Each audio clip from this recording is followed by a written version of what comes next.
Assalamualaikum warahmatullahi wabarakatuh. Bismillahirrahmanirrahim.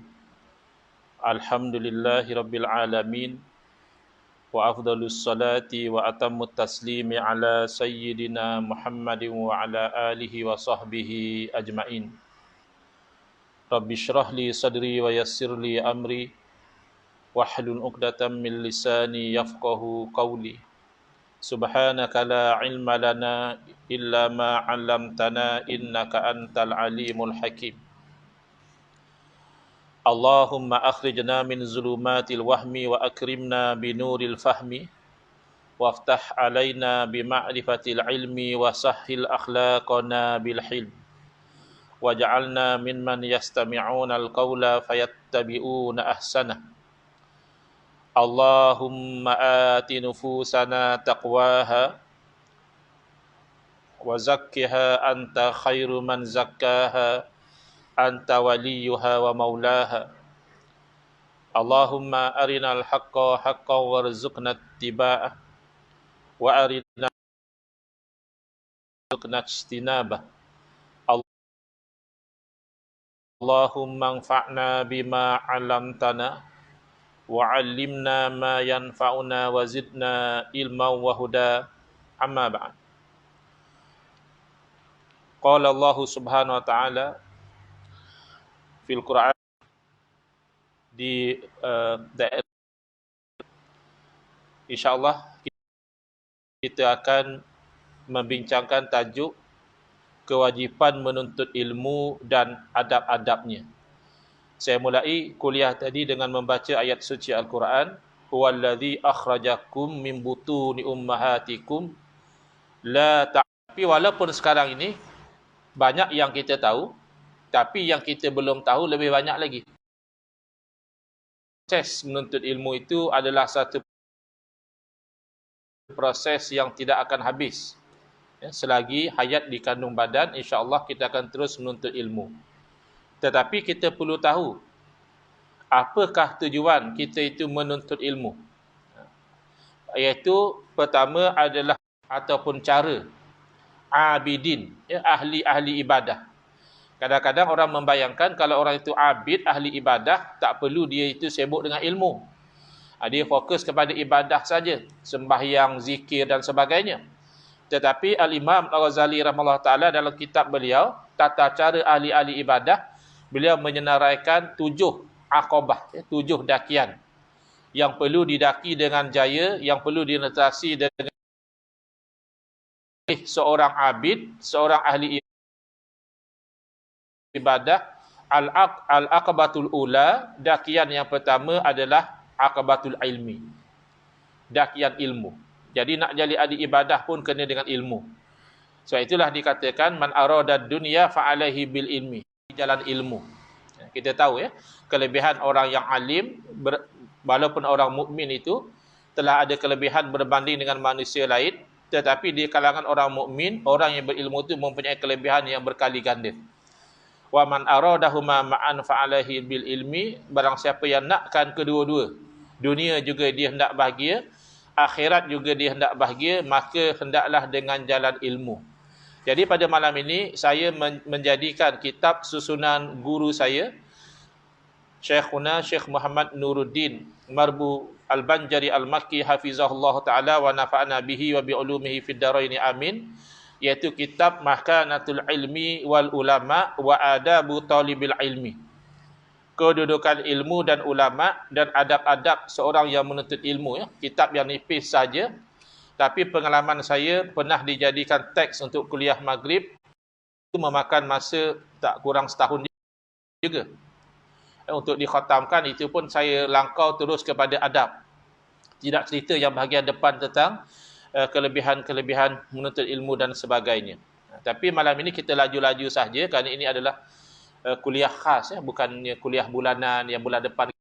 InsyaAllah sesuatu yang kita terus boleh amalkan di dalam mana-mana majlis ilmu yang kita hadiri, yang disampaikan oleh mana-mana ustaz ataupun guru sekalipun, iaitu 3 adab yang zahir dan 1 adab yang batin.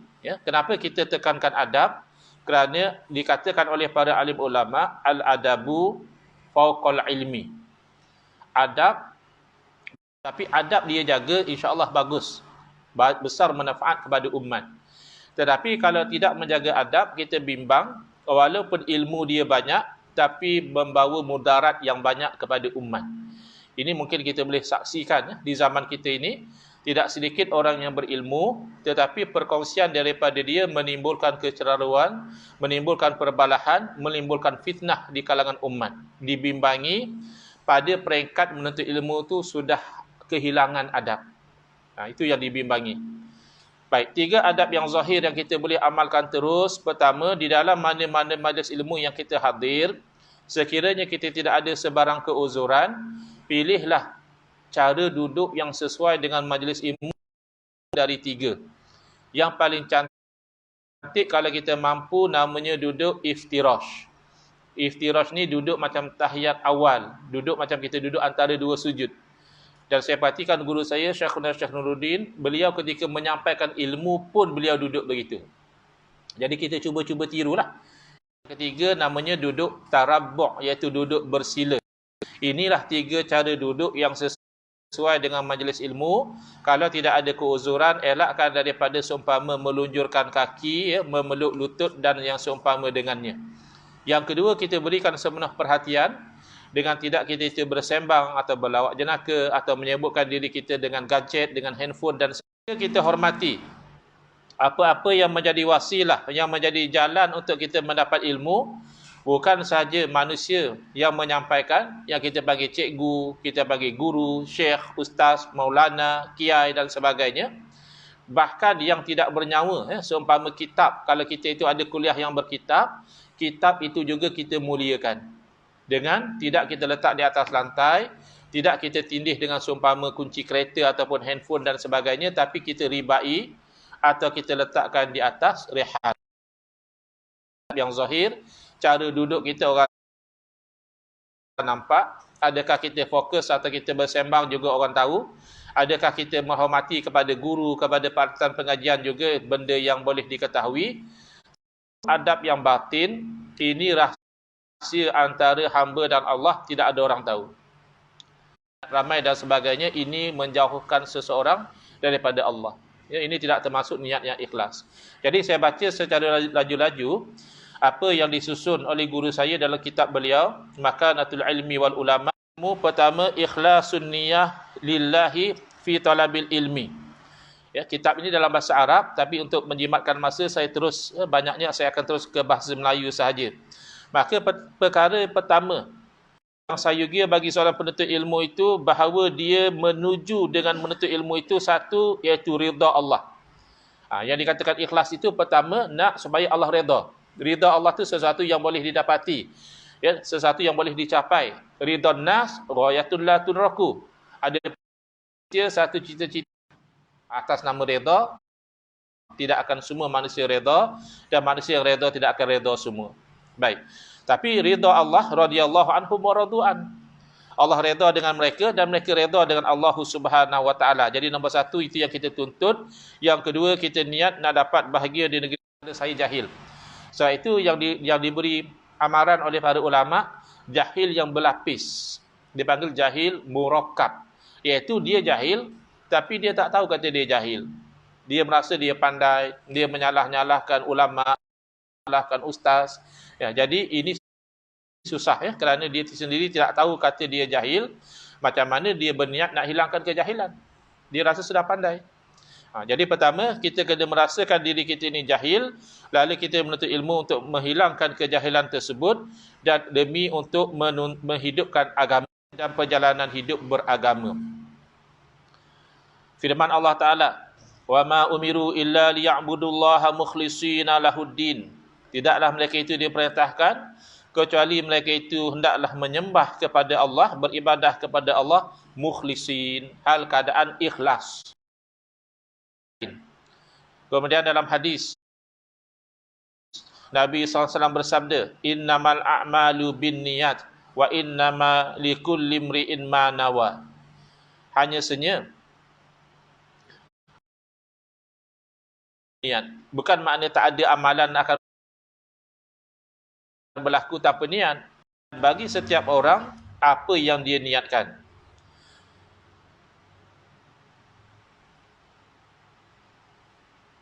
Ini satu amaran yang membimbangkan ya. Daripada Nabi sallallahu alaihi wasallam, Nabi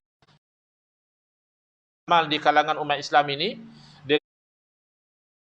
dengan amalan akhirat, ya, dengan zikirnya, dengan ibadahnya, ya, dengan bahkan menyampaikan kuliahnya. Tetapi na'udzubillah niatnya kerana dunia. Kerana nak dapat misalnya berapa surau nak bagi.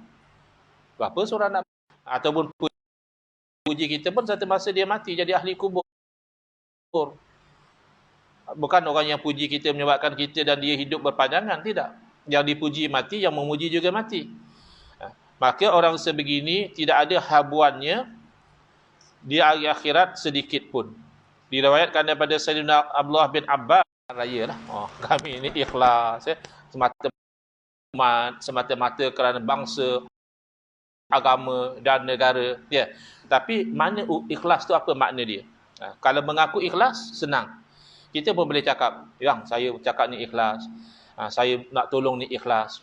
Betul ke ikhlas? Kita ukur diri kita. Jangan ukur ikhlas madatin indan nas ataupun nak dapat pujian daripada manusia.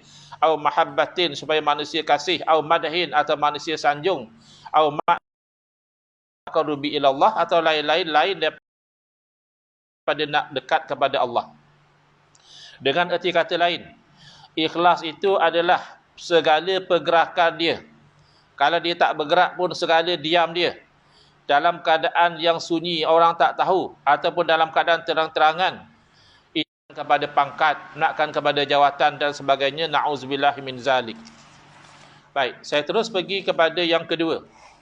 Ya, adab yang pertama ikhlaskan niat kerana Allah. Adab yang kedua adalah al-ishtighalu bi tathhiri zahiri wal batini min syawaibil mukhalafat. Seorang yang menuntut ilmu itu hendaklah menyibukkan diri dia dengan usaha membersihkan zahir dan batin. Jangan anggap orang menuntut ilmu ni mesti sedekah, ya, mesti busuk, mesti tak basuh baju, bukan. Ya, orang menuntut ilmu ni kena bersih, zahir dia bersih. Ya, selalu kalau di Malaysia ni tak dapat tidaklah hari-hari kena mandi. Kalau di negara lain mungkin musim sejuk seminggu sekali mandi. Tapi negara kita ni cuacanya sunnah-sunnah Nabi pada sekalian hal keadaannya. Zuhud dia pada dunia. Itu nak kena faham makna zuhud. Ya, ada orang faham makna zuhud itu ialah pakaian tu selekeh. Dia 3 hari tak mandi. Kawan tanya, kenapa kau ni bau semacam je. Dia kata zuhud. Cakap kat dia pelan-pelan, bang, yang macam tu bukan zuhud. Macam tu namanya busuk. Zuhud dengan busuk tak sama. Zuhud walaupun dia pakaian bersih, hari-hari tukar, dia pakaian elok, kereta bagus, hatta rumah besar sekalipun, adalah orang yang hatinya tidak dikuasai oleh dunia. Ya, ibarat air. Kalaulah kita katakan bahtera itu sebanyak mana pun air, kalau berada di luar bahtera, okey, selamat dia belayar. Tapi kalau sedikit air masuk ke dalam bahtera, bahtera akan tenggelam. Macam itu dunia. Ketika saya belajar di Jordan, pensyarah saya cadangkan, dia kata, kamu pergi jumpa satu orang, dia bagi nama, dia bagi alamat. Jadi saya pergi jumpa, rupanya orang itu duduk, alamat itu adalah di masjid. Alamat yang diberi itu masjid. Jadi saya jumpa dengan satu orang, sudah berusia, dah tua orangnya, bersih wajah dia, sedang duduk iktikaf dalam masjid. Kompleks di belakang masjid itu dia punya. Berarti dia walaupun memiliki dunia di tangan, tetapi dunia tidak memegang hati dia. Jadi zuhud adalah mengelakkan hati daripada diperhambakan oleh dunia. Zuhud bukan bererti membuang dunia daripada tangan, kerana wajib orang Islam memegang dunia. Kalau membersihkan daripada perbuatan-perbuatan yang keji, sentiasa warak, menjaga diri daripada yang haram, yang syubhat dan sebagainya. Ada perasaan khusyuk, tenang, tenteram dan juga tawaduk. Tawaduk ni bukan berjalan tunduk. Ya, ada orang sangka tawaduk tu mesti jalan tunduk macam orang tua, bukan. Walaupun dia berjalan seperti biasa, tapi hati dia tidak merasakan dia lebih mulia daripada orang lain. Kalau berjalan tunduk, tapi dalam hati rasa, akulah yang paling mulia di kalangan orang-orang yang ada, ini orang tidak tawaduk. Bahkan dia orang yang takabur. Kebersihan tubuh badan dia dan menghilangkan segala kekotoran dan juga bulu-buluan. Dalam Islam, jaga simpan janggut tu sunnah, tapi bukan simpan sampai berserabai, tak tahu ke mana kemari. Di utara, selatan, timur, barat, katanya wallahu alam akan lebih tebal lagi. Tapi kalau dicabut, dia tahan lama. Tapi walaupun ini sunnah, cabut bulu ketiak itu ada tempat dia.